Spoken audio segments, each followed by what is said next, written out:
কিন্তু এদেশে ভারতীয় আগ্রাসনের বিরুদ্ধে, আধিপত্যবাদের বিরুদ্ধে এই শব্দ, টার্মস, টার্মিনোলজিগুলো ব্যবহারই করেছেন হচ্ছে বামপন্থী। কিন্তু এখন সেভাবে তারা সোচ্চার নাই। পার্টি হক তোহা সাহেবের সাম্যবাদী দল, মতিন আলাউদ্দিন সাহেবের পূর্ব বাংলা কমিউনিস্ট পার্টি, এমনকি জাসদ, যাদের দেওয়াল লিখনে কোথাও ভারতীয় আধিপত্যবাদ, সম্প্রসারণবাদের বিরুদ্ধে বক্তব্য লেখা ছাড়া অন্য কোনো লেখা দেখি। আবার ডান দিকে যিনি বসে আছেন আজকের প্রধান অতিথি, আমি তাকে দেখেছি যে এই আমরা ন্যাশনাল ইন্টারেস্টে যদি কথা বলি, সে যেই হোক না কেন, যার বিরুদ্ধে যাক না কেন, ওনার একটা অকুণ্ঠ সমর্থন আমি সবসময় পেয়েছি।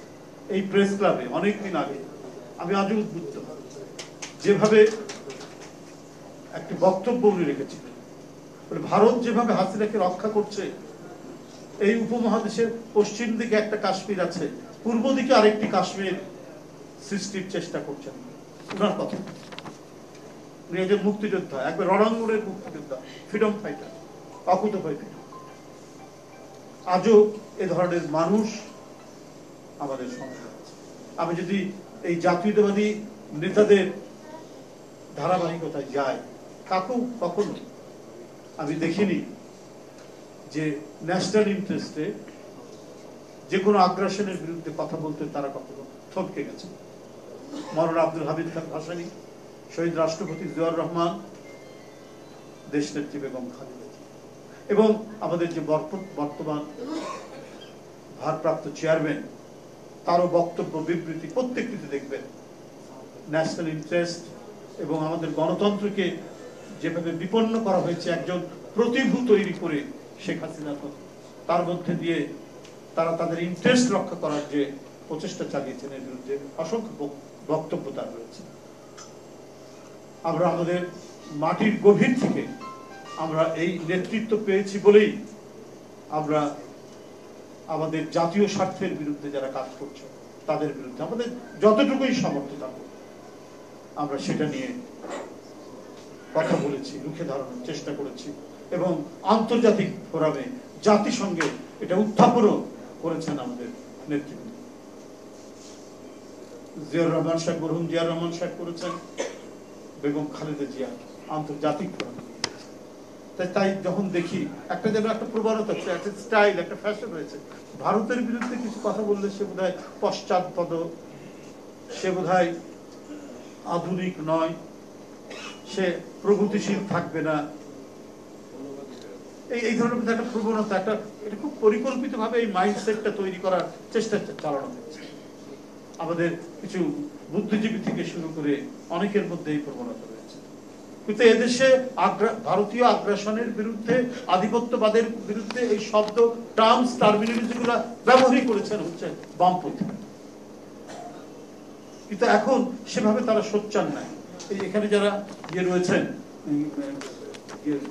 আগ্রাসন বিরোধী, মানে এই পানির উপর বিশ্লেষক বক্তব্য রাখলেন, আরো অনেক যারা কথা বললেন,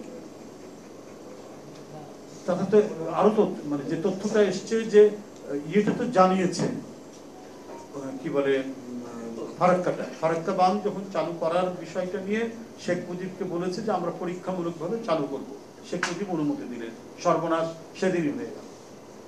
তো সেটা না হয় জানিয়েছেন। এরপরে চুক্তি হয়েছে একটা খুবই প্যাট্রিয়টিক চুক্তি, যেটাকে বলা হয় 77 79। তখন বিএম আব্বাস সেটি হচ্ছে আমাদের পানি মন্ত্রী, অত্যন্ত দক্ষ একজন মানুষ।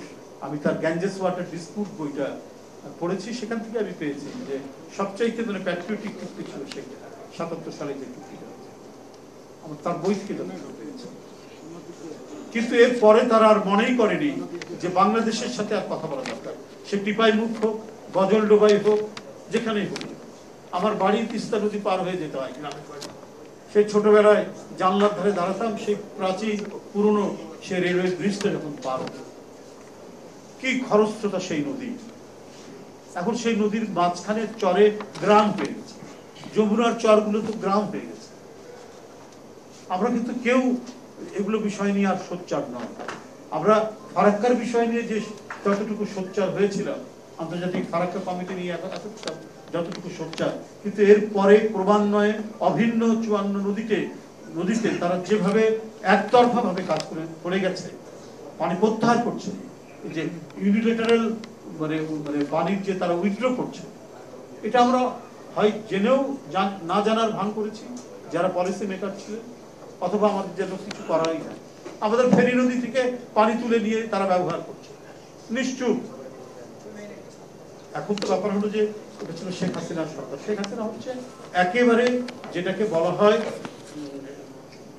একটি সরকার, একটি শক্তিশালী সরকার, যেটা আমি কিছুক্ষণ আগেই বললাম যে প্রাচীনকালে যে অশ্বমেধ যজ্ঞ যেটা হচ্ছে, যে ঘোড়া ছেড়ে দিলে পরে যে ঘোড়াটা আটকাবে তাকেই অবাধ্য রাজা বলে তার বিরুদ্ধে আগ্রাসন চালাবে। কিন্তু বাধ্য রাজা তো ছিলেন, অনেকেই ঘোড়া আটকায়নি। তার মধ্যে শেখ হাসিনা ছিল মানে এমন একজন রাজা যে ঘোড়াটাকে আটকায়নি, উত্তর ভারতীয় ঘোড়াটাকে আটকায়নি, এবং তাদের প্রতিনিধি হিসেবে তিনি ছিলেন। জানার পরেও পিপাইমুখ বাঁধ তিনি করতে দিয়েছেন ফেনী নদী থেকে একতরফা পানি প্রত্যাহার করতে। এমনকি পরিবেশের ক্ষতি হবে জানা ইন্ডিয়াতেও ভারতেও সেখানকার পরিবেশবাদীরা আন্দোলন করেছে, মিছিল করেছে, তীব্র প্রতিবাদ করেছে একটা পিপাইমুখ বাঁধে, সেখানেও তারা করেছে। যেটা করা ঠিক হবে না, এটা ভারতেও এটার এফেক্ট হবে। আরেকটা হচ্ছে আপনার রামপাল কয়লা পুড়িয়ে যে বিদ্যুৎ কেন্দ্র, সেটার ব্যাপারে যে সুন্দরবন এর 25 মাইলের মধ্যে, 25 মাইল বা 25 কিলোমিটার এর মধ্যে কোনো মানে কয়লা পুড়িয়ে তাপ বিদ্যুৎ কেন্দ্র করা যায়।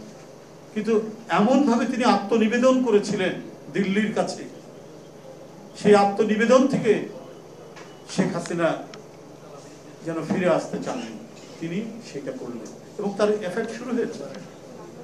এর যে বর্জ্য নদীতে যাচ্ছে, যে সমস্ত নদী, পশুর নদী সহ অন্যান্য নদী, প্রত্যেকটি নদী টক্সিক হচ্ছে, দিনকে দিন এর পরিস্থিতি খারাপ হয়ে যাচ্ছে।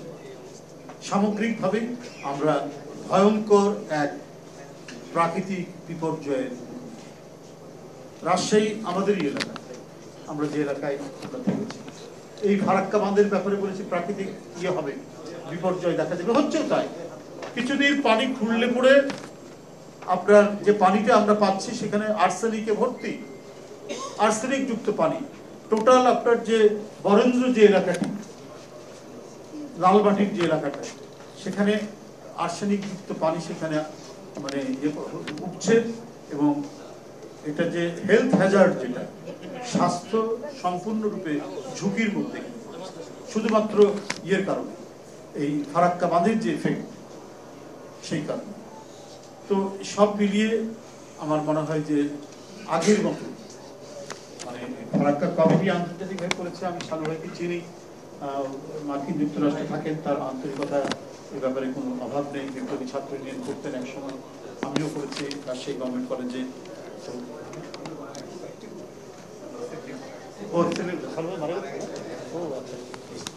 আমাদের নেতা ছিলেন, বিপ্লবী ছাত্র ইউনিয়ন আমাদের নেতা মারা গেছে।